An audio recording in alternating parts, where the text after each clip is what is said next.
Esta es una producción de Grupo Fórmula. De viva voz el maestro Ernesto López Portillo, coordinador del Departamento de Seguridad Ciudadana de la Universidad Iberoamericana. Muy buenos días, maestro, me da mucho gusto saludarte. Ricardo, a tus órdenes, muy buenos días. Y escucharte a plenitud, ya sin las dificultades técnicas que tuvimos el día de ayer.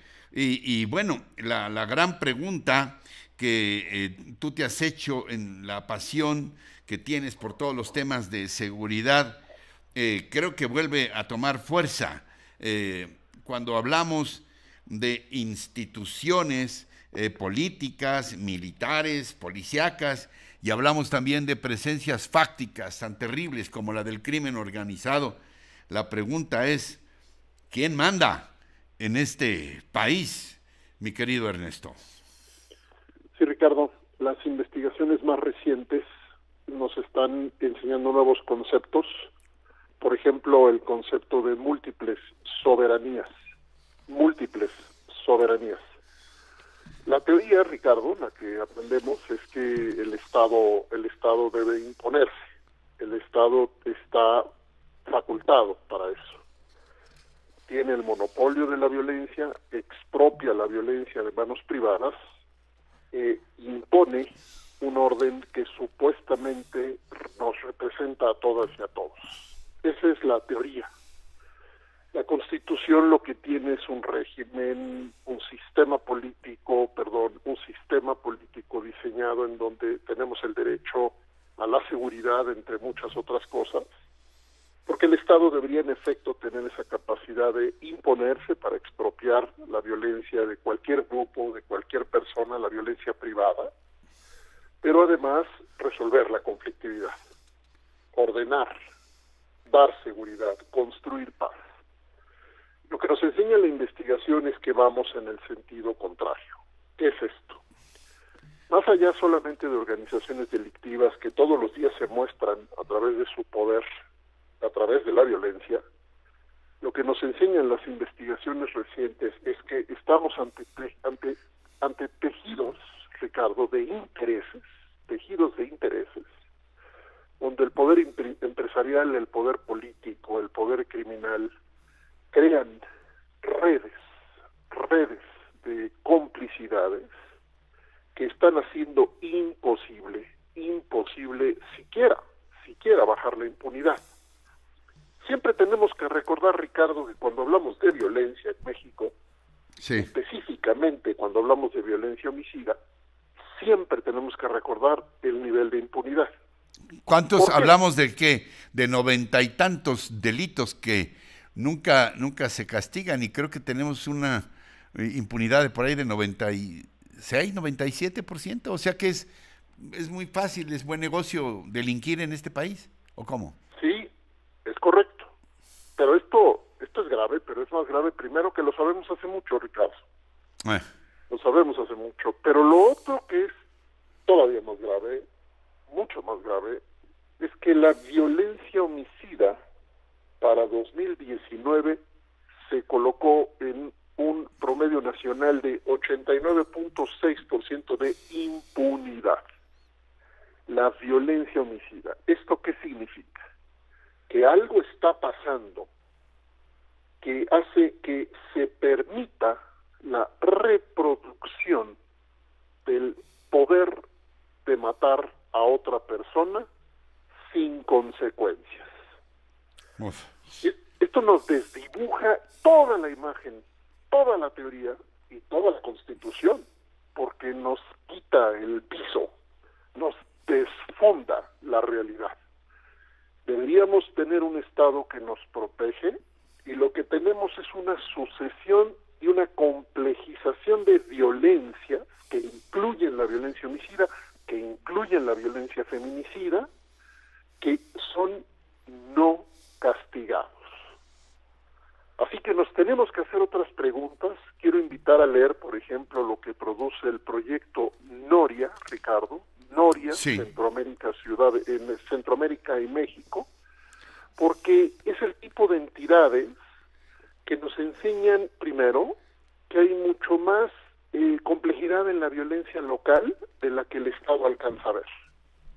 Yo te alcancé a decir ayer, hoy lo reitero y en mi artículo de esta semana lo digo, encuentro que a nivel municipal, estatal y federal me repiten la ausencia de diagnósticos de la delincuencia organizada, diagnósticos interdisciplinarios, multidisciplinarios de las violencias, Ricardo. Lo que significa es que si tú y yo ahorita queremos ver un documento oficial que nos explique qué dice el Estado que está pasando en términos de violencias a profundidad y con información empírica, no lo tenemos. Entonces, impunidad, agudización de la violencia, redes de intereses criminales que hacen interdependiente al poder empresarial, al poder criminal y al poder político, más ausencia de diagnósticos de cara a un proceso electoral, Ricardo, nos augura un escenario complejísimo, delicadísimo, en donde vamos a seguir conociendo de eventos violentos, incluyendo masacres, sin que tengamos consecuencias, primero, para reducir la impunidad, y segundo, procesos transformativos locales, Ricardo, locales que modifiquen las causas profundas de la violencia. Esto que nos dice el gobierno federal, pero también los estatales y muchas veces los municipales, que el problema es un problema de violencia, Ricardo, está superado por la teoría. Esto está superado completamente por la investigación. Los incentivos para articularse a mercados violentos y a la violencia, a mercados ilegales y a la violencia asociada a los mercados ilegales, van mucho más allá de condiciones económicas de exclusión, aunque se aprovechan también de ella. Yeah. Así que miremos, Ricardo, lo que produce, por ejemplo, el Crisis Group, el International Crisis Group, miremos lo que produce el Seminario Violencia y Paz del Colegio de México, miremos este nuevo material de Sandra Ley y Guillermo Trejo que se está traduciendo. Sí. Y a propósito de estos esfuerzos académicos, tú siempre has impulsado la pluralidad, la discusión, el debate de ideas.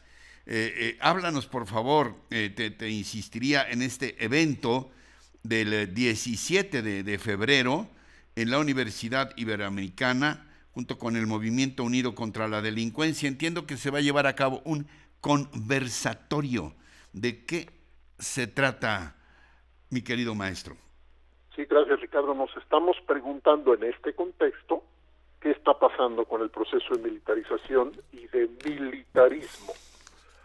El militarismo es este proceso expansivo de influencia política de múltiples formas por parte de las Fuerzas Armadas a través de la entrega de recursos y de funciones. Bueno, el próximo miércoles 17, a través de la página Facebook de México Unido contra la Delincuencia, a través del canal de YouTube del Programa de Seguridad Ciudadana de la Universidad Iberoamericana, vamos a tener un conversatorio que,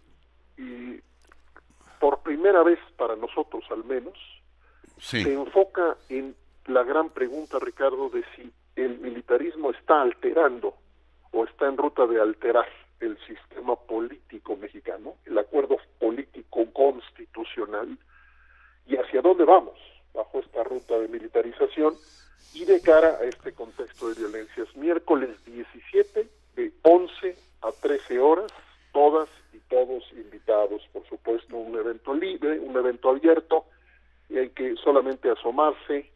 Si quieren, asómense a la cuenta del Programa de Seguridad Ciudadana, PSC-Ibero, en Twitter. Ahí estamos poniendo toda la información. Por cierto, Ricardo, estamos por publicar una línea del tiempo del militarismo. Les queremos enseñar en un gráfico sencillísimo los eventos de los últimos años, Ricardo, que nos enseñan esta expansión inusitada que se ha acelerado y multiplicado mucho más estos últimos años en ruta de la militarización. Invitadas e invitados todos a la mesa, Ricardo. Fíjate, nos quedan un par de minutos, pero coincidimos. Hace rato en mi opinión semanal hablaba yo, por ejemplo, de que es inusitado que un proyecto tan grande como el de Santa Lucía se haya convertido en un negocio que se entrega al ejército, lo dijo con todas sus letras el presidente. Esto va a ser manejado manejado por el ejército, el aeropuerto de Santa Lucía, y las utilidades van a ser para el ejército, para sus pensiones y para lo que se necesita ahí. Es algo insólito en la historia de este país, ¿no? El ejército ya como empresarios. Es insólito, dice un autor, Fernando Escalante, que hemos terminado el paréntesis civilista que tuvimos, que se ha terminado un paréntesis en la historia y que hemos transitado nuevamente, estamos transitando a otra etapa de nuestra historia y no lo estamos pudiendo dimensionar. Por eso esta mesa y tantas reflexiones deberíamos hacer. En realidad lo que explica Ricardo ya es una ruta que no está en la Constitución, empecemos por ahí, y llevemos esa discusión, porque no lo está discutiendo el Poder Legislativo. Lo que debería estar discutiendo el Poder Legislativo es llamando a cuentas por qué se está siguiendo una ruta con las Fuerzas Armadas que no está en la Constitución, pero siendo la condición en la que está el Poder Legislativo no lo está haciendo, pues cuando menos tratamos nosotros de empujar estas discusiones porque estamos en una ruta delicadísima, Ricardo. Maestro Ernesto López Portillo, coordinador del Departamento de Seguridad Ciudadana de la Universidad Iberoamericana. Como sabes, este es tu espacio y yo siempre te agradezco tu participación generosa con nosotros. Un abrazo, Ernesto. Yo soy el agradecido, Ricardo. Muy buenos días. Buen día. Encuentra más contenido como este en radioformula.mx.